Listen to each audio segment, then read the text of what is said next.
کی سمجھ صرف اسے دیتا ہے جو اللہ پاک کا محبوب ہوتا ہے۔ عبادت کی محبت، قرآن کی محبت، اللہ پاک کی محبت، اللہ کے ذکر سے محبت، رسول اللہ صلی اللہ علیہ وآلہ وسلم پر درود و سلام بھیجنے کا شوق اور تڑپ، یہ وہ چیزیں ہیں جو اس بات کی نشانی ہے کہ اللہ تعالیٰ نے اسے بہت پیارا بنا لیا ہے۔ دوسری نشانی، رسول اللہ صلی اللہ علیہ وآلہ وسلم نے فرمایا، اللہ تعالیٰ جسے اپنا بناتے ہیں تو پھر اس پر تھوڑی سی آزمائش بھی ڈالتے ہیں، یعنی اللہ پاک دیکھنا یہ چاہتے ہیں کہ یہ بندہ میرے فیصلے پر راضی ہوتا بھی ہے یا نہیں۔ جو راضی ہو جائے اللہ پاک اسے دنیا میں بھی راضی کرتے ہیں اور آخرت میں بھی راضی کریں گے۔ جو اس وقت بوکھلاہٹ کا شکار ہو جائے، یہ کیا ہو گیا میرے ساتھ، تو نماز بھی پڑھتا ہوں، قرآن پاک کی تلاوت بھی کرتا ہوں، پھر مجھے بخار کیوں آ گیا ہے، میں تو دین کا کاربند ہوں، پھر مجھے کیوں فکر ہو رہی ہے؟ تو ایسا نہیں سوچنا چاہیے۔ حضرت بلال حبشی رضی اللہ تعالیٰ عنہ سے کسی نے پوچھا کہ آپ بڑی توحید کی باتیں کرتے ہیں تو آپ کو اتنی بری طرح سے کیوں مار پڑی؟ تو آپ رضی اللہ تعالیٰ عنہ نے فرمایا کہ تم بھی تو بازار جا کر برتن خریدنے سے پہلے اسے بجا کر دیکھتے ہو کہ مٹی صحیح طرح سے لگی ہے یا نہیں۔ بس اللہ تعالیٰ نے بھی مجھے آزمایا تھا۔ اس کے بعد یہی وہ غلام تھا جس کا رنگ بھی کالا تھا، موٹے موٹے ہونٹ تھے، جس کے بارے میں اللہ کے پیارے رسول صلی اللہ علیہ وآلہ وسلم فرماتے ہیں کہ جب میں جنت میں جا رہا تھا، جب مجھے معراج کرائی گئی تو آگے آگے کسی کے چلنے کی آہٹ سنائی دی۔ میں نے حضرت جبرائیل علیہ السلام سے پوچھا کہ یہ کون ہے؟ جواب ملا کہ یہ بلال حبشی ہیں جو آپ کے آگے چل رہے ہیں۔ حضور پاک صلی اللہ علیہ وآلہ وسلم جب واپس آ گئے تو حضرت بلال رضی اللہ تعالی عنہ سے پوچھا کہ تم کون سا عمل کرتے ہو؟ تو حضرت بلال حبشی رضی اللہ تعالی عنہ نے فرمایا، آپ نے ہی تو فرمایا تھا کہ ہر وقت باوضو رہنا، تو میں ہر وقت وضو کی حالت میں رہتا ہوں، اور جب بھی بے وضو ہوتا ہوں تو اسی وقت نیا وضو کر لیتا ہوں، اور جب وضو کرتا ہوں تو تب 2 رکعت نماز بھی پڑھ لیتا ہوں۔ چلتے زمین پر ہیں اور قدموں کی آہٹ جنت میں سنائی دیتی ہے۔ تو آزمائش اللہ پاک کی محبت کی دوسری نشانی ہے۔ اسی لیے اگر کوئی فکر یا پریشانی میں ہو، اس کا یہ مطلب نہیں ہوتا کہ پتہ نہیں مجھے کیا ہو گیا ہے، اللہ پاک اپنے پیاروں کو ہی آزماتا ہے۔ تیسری نشانی تو بہت ہی زیادہ خوبصورت نشانی ہے، جس سے پتہ چل سکتا ہے کہ اللہ پاک کسی سے راضی ہے اور ہم سے محبت کرتے ہیں یا نہیں۔ اللہ پاک جب کسی بندے سے محبت کرتے ہیں تو اس کی طرف خوبصورت بدلاؤ لاتے ہیں۔ حدیث میں آتا ہے کہ جب اللہ پاک کسی سے محبت کرتے ہیں تو اللہ پاک حضرت جبرائیل علیہ السلام کو فرماتے ہیں کہ اس کے بعد آسمانوں میں زلزلہ آ جاتا ہے، سب فرشتے بے ہوش ہو جاتے ہیں، اور پھر جب اللہ کے حکم سے سب ہوش میں آتے ہیں تو سب سے پہلے حضرت جبرائیل علیہ السلام کو اجازت ہوتی ہے۔ تو حضرت جبرائیل علیہ السلام سوال کرتے ہیں کہ ہمارے رب نے کیا فرمایا ہے، اور اس کے بعد خود ہی کہتے ہیں کہ اللہ نے جو بھی فرمایا ہوگا وہ حق فرمایا ہوگا۔ پھر اللہ تعالیٰ فرماتے ہیں، جبرائیل میں نے آج اس بندے کو اپنا محبوب بنا لیا، تم بھی اسے اپنا محبوب بناؤ۔ حضرت جبرائیل علیہ السلام بھی اس بندے سے محبت کرنے لگتے ہیں۔ پھر حضرت جبرائیل علیہ السلام کو حکم ہوتا ہے کہ آسمان کے تمام فرشتوں کو خبر دے دو، یہ اللہ کا پیارا بن گیا ہے۔ حضرت جبرائیل علیہ السلام آسمان کے تمام فرشتوں اور تمام نورانی مخلوقات کو بھی اس سے محبت کرے، 7 آسمان کے خربوں فرشتے اس سے محبت کرنے لگتے ہیں۔ پھر ایک فرشتہ آسمان سے دنیا میں آتا ہے اور اعلان کرتا ہے کہ اے لوگو، فلاں شخص اللہ کا محبوب ہے۔ حضرت جبرائیل علیہ السلام اور تمام آسمانوں کے نوری مخلوقات اس سے محبت کرتی ہے، تم بھی اس سے محبت کرو، اور پھر دنیا والوں کے دلوں میں اللہ پاک اس بندے کی محبت ڈالتا ہے۔ تو اس لیے دنیا میں 2 کام ضرور کرو جس کے کرنے سے اللہ ہم سے راضی ہو جائے، ہمیں اپنا محبوب بنا لے، انشاءاللہ دنیا اور آخرت میں بھی کامیاب ہو جاؤ گے۔ حضرت عبداللہ ابن عباس رضی اللہ تعالیٰ عنہ فرماتے ہیں جب نیکیاں قبول ہو جاتی ہیں تو انسان کے جسم میں یہ 5 نشانیاں ظاہر ہوتی ہیں۔ نمبر 1، جب انسان کی نیکی قبول ہو جاتی ہے تو اس کی وجہ سے اس کے چہرے پر عجیب سی رونق آ جاتی ہے، یعنی وہ انسان دنیا کے سامنے اپنی خوشی کا اظہار اپنی مسکراہٹ اور بشاشت کے ساتھ کرتا ہے۔ وہ ہر ایک وقت خوش رہتا ہے، بلکہ یوں لگتا ہے کہ اس دنیا میں اس سے بڑا سکون اور وقار والا کوئی نہیں، لگتا ہے اسے دنیا کا کوئی غم ہی نہ ہو۔ یہ خوشی ہر ایک کو نصیب نہیں ہوتی۔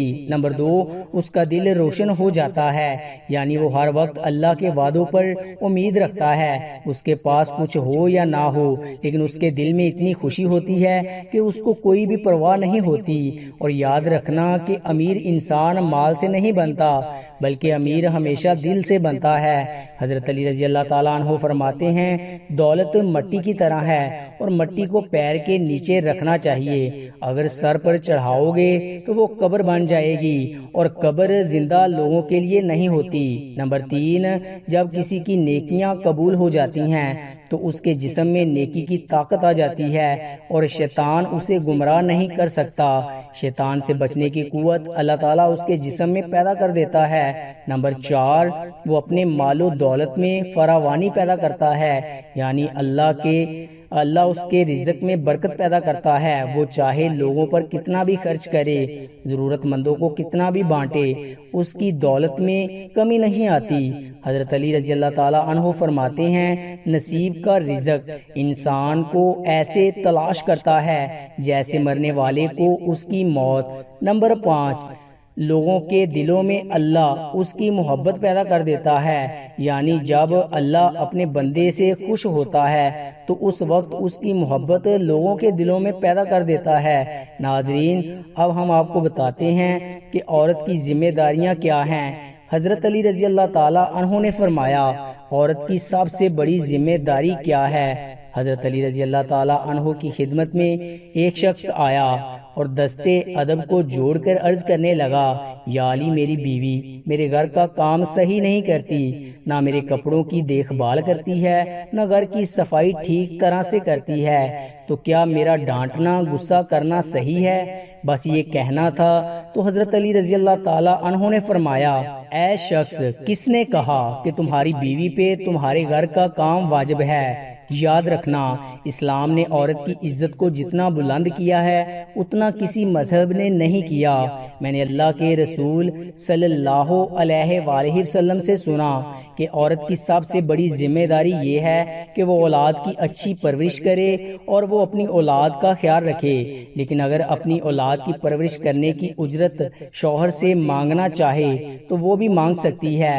اور تم گھر کے کام کی بات کر رہے ہو، خوشی سے گھر کا کام عورت کرتی ہے، گھر کو سنبھالتی ہے، یہ اس کی عظمت ہے، یہ اس کا بڑا پن ہے، اس کا شکریہ ادا کیا کرو، اس کا احترام کیا کرو۔ میں نے اللہ کے رسول صلی اللہ علیہ وآلہ وسلم سے سنا کہ جس وقت عورت اپنے گھر کا کام کرتی ہے اس وقت اللہ تعالیٰ اپنے فرشتوں کو زمین پہ بھیجتے ہیں اور کہتے ہیں کہ جب تک یہ عورت گھر کا کام کرتی رہے اس کے لیے عبادت لکھتے رہو، اور وہ پورا وقت جو عورت گھر کے کام میں لگاتی ہے وہ اس کی عبادت میں شامل ہو جاتا ہے۔ یہ عورت کی عظمت ہے، وہ تمہارے گھر کو جنت بناتی ہے، تمہارے بچوں کو عظیم انسان بناتی ہے۔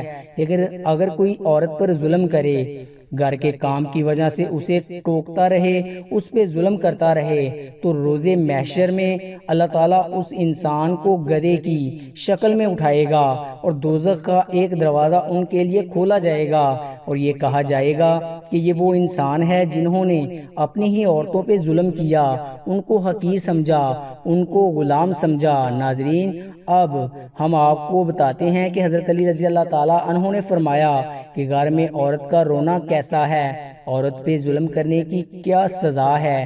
حضرت علی رضی اللہ تعالیٰ عنہ راستے سے گزر رہے تھے، دیکھا کہ ایک شخص اپنی بیوی پر ظلم کر رہا تھا۔ حضرت علی رضی اللہ تعالی عنہ ان کے قریب گئے اور فرمانے لگے، اے شخص، اللہ تعالیٰ سے ڈرو، تمہاری مفلسی، پریشانی اور رزق میں تنگی کا سبب یہ ہے کہ تمہاری بیوی تمہارے ہی ظلم سے تمہارے ہی گھر میں روتی ہے۔ میں نے اللہ کے رسول صلی اللہ علیہ وآلہ وسلم سے سنا کہ جس گھر میں عورتیں روتی ہیں اس گھر میں رزق کے فرشتے نہیں آتے، اور یوں اس گھر میں رہنے والے مردوں کے رزق کی راہیں تنگ ہونے لگتی ہیں، اور یوں وہ پریشانی اور مفلسی میں گرفتار ہو جاتے ہیں۔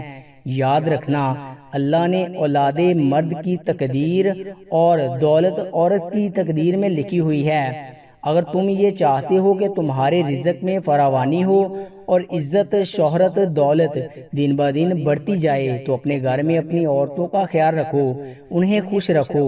اللہ کے فضل و کرم سے تم عزت، شہرت اور دولت میں فراوانی پاؤ گے۔ ناظرین، اسی طرح ایک اور واقعہ ہے کہ ایک مرتبہ حضرت علی رضی اللہ تعالی عنہ راستے سے گزر رہے تھے۔ آپ نے دیکھا ایک شخص اپنی عورت پر ظلم کر رہا تھا، اس کی توہین کر رہا تھا۔ حضرت علی رضی اللہ تعالی عنہ اس کے قریب گئے اور فرمانے لگے، اے شخص، یاد رکھنا، اللہ نے مرد کو طاقتور اس لیے بنایا ہے تاکہ وہ عورت کی حفاظت کر سکے، نہ کہ عورت پر ظلم کر سکے۔ میں نے نبی کریم صلی اللہ علیہ وآلہ وسلم سے سنا کہ جو مرد اپنی عورتوں پر ظلم کرتا ہے اللہ تعالیٰ اس پر لعنت بھیجتے ہیں۔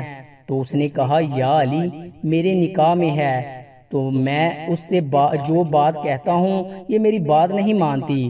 تو حضرت علی رضی اللہ تعالیٰ عنہ نے فرمایا کہ نکاح کا مطلب یہ نہیں کہ تم نے اپنے لیے غلام خریدا ہے، بلکہ نکاح کا مطلب یہ ہے کہ تم نے اپنی نسل کو بڑھانے کے لیے اس عورت کی مدد کی طلب کی ہے اور تمہاری اولاد کی اچھی تربیت کے لیے اس عورت کو چنا ہے۔ اے شخص، جس سے مدد لی جائے اس کو غلام نہیں سمجھتے، اور جو تمہاری اولاد کو پروان چڑھائے اسے حقیر نہیں سمجھتے، بلکہ تمہیں تو اس کا شکر گزار ہونا چاہیے۔ یاد رکھنا، عورت پر ظلم کرنے کا مطلب اولاد کی بغاوت۔ آنے والے وقت میں اولاد اس عورت کے جسم سے تمہیں نصیب ہوگی تو اس کے وجود میں تمہارے لیے بغاوت ہی بغاوت ہوگی۔ اللہ تعالیٰ سے دعا ہے کہ اللہ تعالیٰ ہمیں دین حق پر چلنے کی توفیق عطا فرمائے، ہماری اولاد کو ہمارے لیے رحمت بنائے، ہمیں دین کی مکمل سمجھ نصیب فرمائے، آمین۔ ناظرین، کامنٹ باکس میں اللہ تعالیٰ کے 99 ناموں میں سے ایک نام ضرور ٹائپ کریں۔ شکریہ۔